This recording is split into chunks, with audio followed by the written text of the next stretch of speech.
পোশাক কয় প্রকার?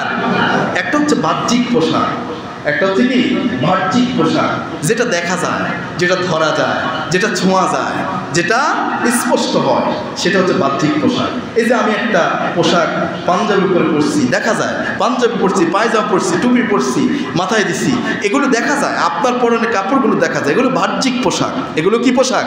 বাহ্যিক পোশাক। আর আল্লাহ বললেন ওয়া লিবাসুত তাকওয়া যালিকা খায়র, লিবাসুত তাকওয়া আরেকটা হচ্ছে তাকওয়ার পোশাক।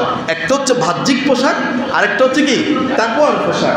বাহ্যিক পোশাক ধরা যায়, ছোঁয়া যায়, দেখা যায়, কিন্তু তাকওয়ার পোশাক ধরা যায় না, দেখা যায় না, ছোঁয়া যায় না। কিন্তু আল্লাহ বললেন যালিকা খায়র, এটাই হচ্ছে সর্বোত্তম পোশাক। সুবহানাল্লাহি ওয়া বিহামদিহি। এই পোশাক যার ভিতরে আছে, এই পোশাক যে পড়তে পারছে, সে অশ্লীলতা থেকে, পাপাচারিতা থেকে, বেহায়াপনা থেকে, বেল্লালাপনা থেকে বেঁচে যাবে। যালিকা মিন আয়াতিল্লাহ, এটা হচ্ছে আল্লাহ পাকের নিদর্শন সমূহের মধ্যে অন্যতম একটা নিদর্শন। সুবহানাল্লাহি ওয়া বিহামদিহি। লাআল্লাহুম ইয়াযাক্কারুন, আর আল্লাহ তাআলা বললেন সম্ভবত তারা আমার উপদেশ গ্রহণ করবে। তাহলে আমরা কি উপদেশ গ্রহণ করব? আল্লাহর উপদেশ কি গ্রহণ করব? ইনশাআল্লাহ। তাহলে এখান থেকে আমরা বুঝতে পারলাম যে আল্লাহর নির্দেশ হচ্ছে তাকওয়ার পোশাকের কথা। তাহলে লেবাস পোশাকের ব্যাপারে আমরা খুব খেয়াল থাকব।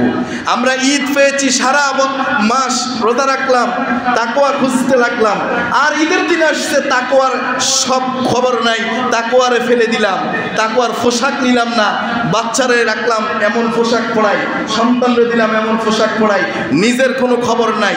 তাহলে এই এক মাস সিয়াম সাধনার ফল কি হলো? রেজাল্ট কিন্তু খুব ভালো একটা হলো না।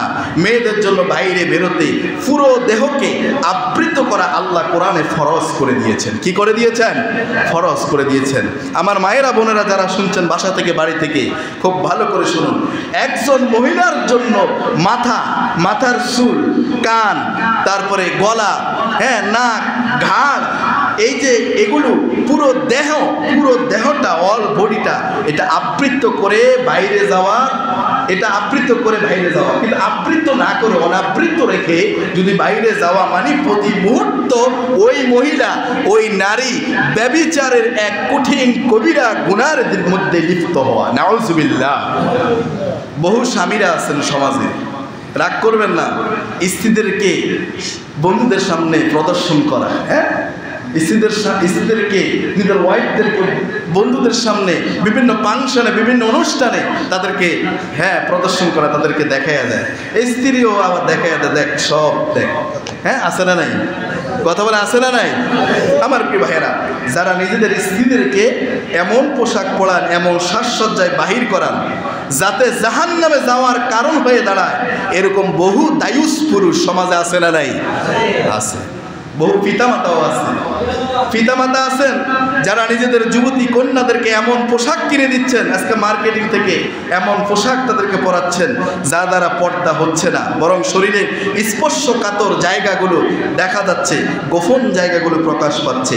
আপনি একজন বাবা হয়ে, একজন মা হয়ে আপনার আদরের মেয়েটিকে জাহান্নামে যাওয়ার ব্যবস্থা করে দিচ্ছেন। কথা বলে ঠিক কিনা? আপনি আদর করে আপনার কষ্ট অর্জিত শ্রম ঘাম ছড়িয়ে আপনি যেই টাকা মাস শেষে পেলেন, দিন শেষে পেলেন, সেই টাকা দিয়ে আদর করে আপনি আপনার মেয়েকে জাহান্নামে যাওয়ার পোশাক পরাইয়া দিলেন। কথা বলে ঠিক কিনা? এজন্য আপনারা এ থেকে সতর্ক থাকবেন। নিজেরাও জাহান্নামে হয়ে যাচ্ছেন, নিজেদের আহলদেরকে, পরিবার পরিজনদেরকে জাহান্নামে যাওয়ার রাস্তা তৈরি করে দিচ্ছেন। ঠিক কিনা বলেন? অথচ আল্লাহর নির্দেশ ছিল, ইয়া আইয়ুহাল্লাযীনা আমানু কু আনফুসাকুম ওয়া আহলিকুম নারা। হে ঈমানদারগণ, তোমরা নিজেরা জাহান্নামের আগুন থেকে বাঁচো, নিজেদের আহলদেরকে, পরিবার পরিজনদেরকে জাহান্নামের আগুন থেকে বাঁচাও। এটা কি আমার কথা না আল্লাহর কথা? এই নির্দেশ কি খতিব সাহেবের না আল্লাহর? তাহলে আল্লাহর নির্দেশ আপনি মানেন? নিজের বিবেককে প্রশ্ন করে, আল্লাহর নির্দেশ কি আপনি মানেন? যারা শুনছেন, সত্যি কি ঈদের দিন আপনার সন্তানকে এই পোশাকে বের করাবেন না? এটা কি গ্যারান্টি দিয়ে এটাকে ওয়াদা করতে পারেন যে আপনার তরুণী যুবতীদেরকে আপনি এই পোশাকে তাদেরকে ঘর থেকে বের করবেন না? যদি আপনি পারেন তাহলে আপনি ইমানদার। যদি না পারেন আপনি ব্যর্থ, আপনি ইমানদার কাতারে আসেন নাই। আপনি নিজে নিজে জাহান্নাম থেকে বাঁচার চেষ্টা করেন, নিজে নিজে জান্নাত তালাশ করেন, আহলের ব্যাপারে আপনি খোঁজখবর রাখেন না। অথচ আল্লাহ বললেন কু আনফুসাকুম ওয়া আহলিকুম নার। এই আয়াতকে সামনে রেখে আমাদের পরিবার পরিজন, আমাদের আপনজনদেরকে, আমাদের সন্তানদেরকে, ছেলে মেয়েদেরকে জাহান্নামের আগুন থেকে বাঁচানোর দরকার আছে না নাই? আমার প্রিয় ভাইয়েরা, এ ব্যাপারে আর কথা বলছি না। সর্বশেষ আমি এসে বলতে চাই, যেহেতু ঈদুল ফিতর আমাদের খুব কাছে, ঈদুল ফিতর এবং ঈদুল আজহা, ঈদের দিনের কিছু বিশেষ কাজ আছে, সুন্নাহ কিছু আমল আছে, আছে না নাই? আছে। করেন আপনারা? করেন, অনেকেই করেন আলহামদুলিল্লাহ। অনেকে হয়তো জানেনও না, করবেন কি জানেনও না। অনেকে জানেন, হয়তো দু চারটা করেন, দু চারটা করতে পারেন না। আজকে আমরা এক এক করে আমরা কয়েকটা আমলের কথা শুনবো, মনোযোগ দিয়ে শুনবো। শুধু শুনবো না, আমরা আমল করার চেষ্টা করবো। পারা যাবে ইনশাআল্লাহ? নাম্বার ওয়ান, এক নম্বর হচ্ছে ঈদের দিনে আমাদের করণীয়ের ভিতরে এক নম্বর যেটা, সেটা হচ্ছে সুন্নতের মধ্যে আমরা ঈদের দিনে অতি প্রত্যুষে আমরা অতি ভোরবেলায় ঘুম থেকে উঠবো। পারা যাবে ইনশাআল্লাহ? অনেকে আছে ঘুম প্রতিদিন 9টায় উঠে 10টায় উঠে। হ্যাঁ, এখন ঈদের দিনও যদি 9টায় উঠে 10টা উঠে হবে? হ্যাঁ, আছে না? কিছু লোক তো আছে নাকি 11টা 12টায় উঠে। এখন ঈদের দিনও কি উনি 11টা 12টা উঠবেন? ঈদের দিনে খুব ভোরে প্রত্যুষে উঠবে, এটা সুন্নাহ। 2 নাম্বার হচ্ছে মেসওয়াক করা। কি করা? বলেন, কি করা? করেন মেসওয়াক করেন কে কে? একটু হাত তুলেন তো। মেসওয়াক করেন? মেসওয়াক করার অভ্যাস আছে? অন্তত মাঝে মধ্যে হলেও করেন? মাত্র কয়েকজন, সবার মধ্যে মাত্র হাত নামান, মাত্র কয়েকজন। তাহলে আমাদেরকে ঈদের দিন অন্তত চেষ্টা করতে, আমরা কি করব? বলেন, এই সুন্নাহটা আমল করবো, মেসওয়াক করবো। পারা যাবে ইনশাআল্লাহ?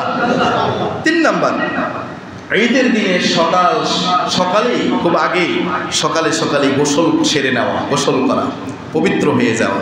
পারা যাবে ইনশাআল্লাহ? 4 নাম্বার, তারপরে নতুন পোশাক কিংবা নতুন পোশাক যদি না থাকে, যেটা আপনার পোশাকগুলোর মধ্যে যেই পোশাকটা শালীন পোশাক, যে পোশাকটা ভালো মানের পোশাক, শালীন পোশাক, সেটাই পরবেন। নতুন হতে হবে বিষয়টা এমন নয়, কিন্তু নতুন পোশাক পরলেন সব দেখা যায়, তাইলে হলো?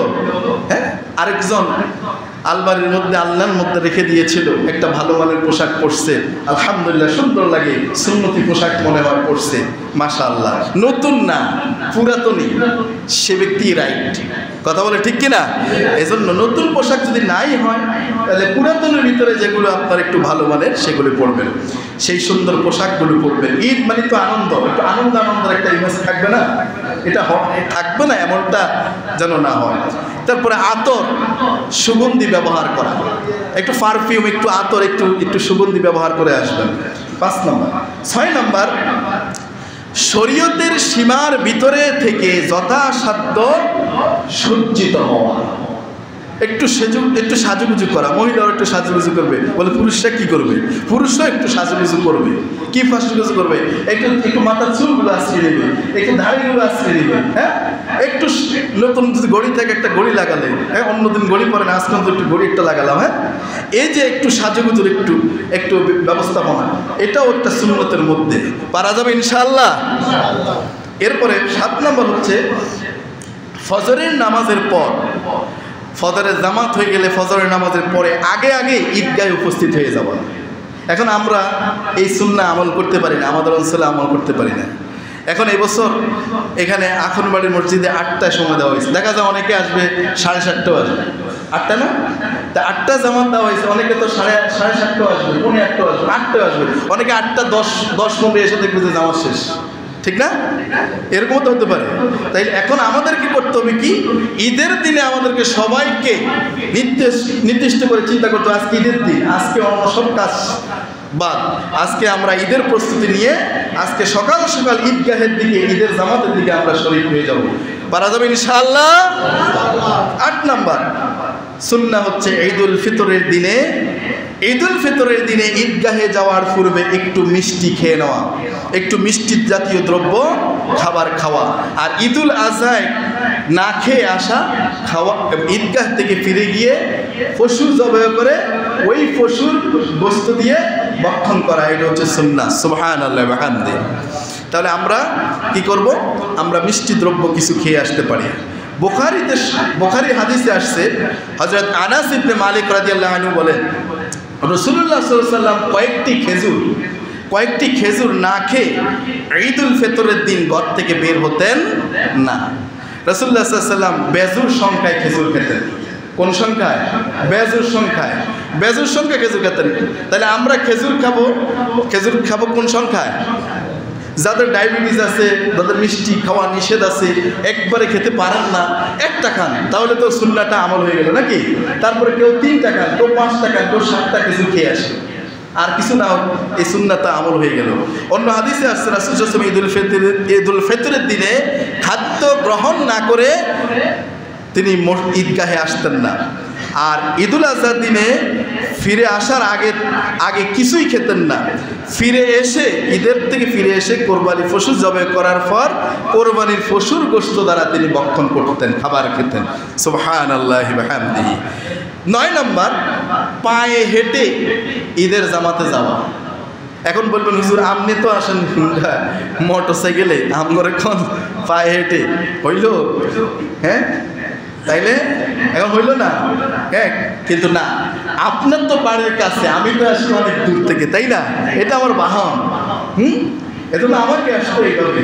কিন্তু আমি যখন আবার এখানে গাড়িটা রেখে আবার যখন ঈদগাহে যাবো, তখন আমার হেঁটে তো যাবো, যদিও একটু কম হোক, পথ কম হলেও তো হাঁটবো নাকি? তাহলে আমারও এই সুন্নাত আদায় হয়ে যাবে, কম হলেও কি আদায় হবে। এখন কেউ বলবেন, হুজুর আমি তো গাড়ি ছাড়া আসতে পারি না, আমার তো সমস্যা। উনি গাড়িয়ে আসবেন, সমস্যা নেই, উনি বাহনেই আসবেন। উনি যদি 2 কদমও যদি দেয়, 2 কদমও যদি, এটাও তো তোনার এখানে সওয়াব পেয়ে যাবে। সুবহানাল্লাহি ওয়া বিহামদিহি। এটাও একটা সুন্নাত। তারপরে 10 নম্বর হচ্ছে, ঈদগাহে যাওয়ার সময় রাস্তার এক পাশ দিয়ে যাবেন, আরেক পাশ দিয়ে আসবেন। যদি আপনার ঈদগাহে যাওয়া যদি রাস্তা 2টা থাকে, 3টা থাকে, যদি একের অধিক থাকে, তাহলে এক রাস্তা দিয়ে আপনি আসবেন, আসার সময় এক রাস্তা দিয়ে আসবেন, ঈদের নামাজ শেষ করে যাওয়ার সময় অন্য রাস্তা দিয়ে যাবেন। এটা হচ্ছে সুন্নাত। বলেন এটা কি? এখন বলবেন, হুজুর আমার রাস্তা একটাই, এই রাস্তা দিয়ে যাওয়া লাগবে, এই রাস্তা দিয়ে যাওয়া লাগবে, কোন এবার কিতাব? তাইলে হাদিস হয়েছে, এবার নির্দেশনা হয়েছে যে তাহলে আপনি রাস্তার এক পাশ দিয়ে যাবেন, আসার সময় অপর পাশ দিয়ে আসবেন। এখন বলবেন, হুজুর এটা আবার কেন? এটার হিকমত কি? এটার ফায়দা কি? এটার ফায়দা হচ্ছে, আপনি যখন এক পাশ দিয়ে ঈদের এক রাস্তা দিয়ে আসবেন, ওই রাস্তায় যারা বসবাস করে, ঘর থেকে বের হচ্ছে, ওই রাস্তার আশেপাশে বাড়ি থেকে বের হচ্ছে, ওদের সাথে সালাম বিনিময় হবে, তাকাব্বালাল্লাহু মিন্না ওয়া মিনকা, ঈদ মুবারক, ঈদের শুভেচ্ছা, মুসাফাহা, মুআনাকা, কুশলাদি বিনিময় হবে, ভ্রাতৃত্বের বন্ধনটা একটু কি হবে? মজবুত হবে। আবার অন্য রাস্তার মানুষরা বাদ গেল কেন? আপনি আসার সময় সেই দিক দিয়ে আসবেন, সেই রাস্তার আশেপাশে যারা বসতি করছে, যারা বসবাস করে, যারা যাবে এখন, তাদের সাথে সাক্ষাৎ হবে, তাদের খোঁজখবর নেবেন, তাদের সাথেও সালাম বিনিময় হবে, ঈদ শুভেচ্ছা বিনিময় হবে, ভ্রাতৃত্বের বন্ধনটা মজবুত হবে। আর যদি রাস্তা একটাই হয়, এক পাশ দিয়ে তাদের খোঁজখবর নেবেন, আর এক পাশ দিয়ে যারা আছে তাদের খোঁজখবর নেবেন, তাদের সাথে সাক্ষাৎ করবেন। ইসলাম কত সুন্দরভাবে এই সুন্নাহগুলো, এই নির্দেশনাগুলো দিয়ে দিয়েছে। সুবহানাল্লাহ।